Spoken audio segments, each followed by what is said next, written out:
Hi friends, இன்றைக்கி TJS vlogsல என்ன பார்க்க போகிறோன்னா ராகி ரொட்டி எப்படி செய்யுதுன்னு பார்க்கலாங்க. இதில் வந்து ஒரு கப் அளவுக்கு ராகி மாவு எடுத்துக்கிட்டு, ஒரு பெரிய வெங்காயம், 2 வரமிளகாங்க சின்ன சின்னதாக கட் பண்ணி எடுத்துக்கிட்டேன். நெக்ஸ்ட்டு தேவையான அளவு உப்பு போட்டு நல்லா அந்த கன்சிஸ்டன்சிக்கு ஏற்ற மாதிரி நல்லா வந்து பிசைஞ்சு எடுத்துக்கோங்க.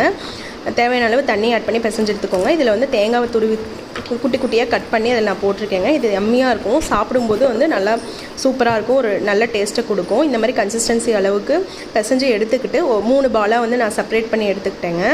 இந்த 3 பாலில் வந்து இப்போ நம்ம ஃபஸ்ட்டு வந்து நம்ம என்ன பண்ணிடலாம்னா, கொஞ்சம் ஆயில் தோசை தவாவில் வந்து அப்ளை பண்ணிவிட்டு நம்ம இந்த ஒரு உருண்டையை எடுத்து வந்து அதில் வந்து ஸ்ப்ரெட் பண்ணி விடலாம். நம்மளோட கையிலேயே பண்ணி விடலாம். இப்போ வந்து கொஞ்சம் ரஃப்பாக இருக்கனால கொஞ்சம் வாட்டர் ஆட் பண்ணி நல்லா பெரிய ரவுண்டுக்கு ஒரு சர்க்கிளுக்கு வந்து நீங்கள் வந்து அப்படியே அழுத்தி எடுத்துக்கிட்டே இருந்தீங்கன்னா நமக்கு வந்து ஒரு ஷேப் கிடச்சிருவோங்க. அங்கே எந்த கேப்பும் இல்லாத மாதிரி நம்ம வந்து நல்லா தட்டி எடுத்துக்கலாம். எடுத்துக்கிட்டு தேவையான அளவு ஆயில் அப்ளை பண்ணிவிட்டு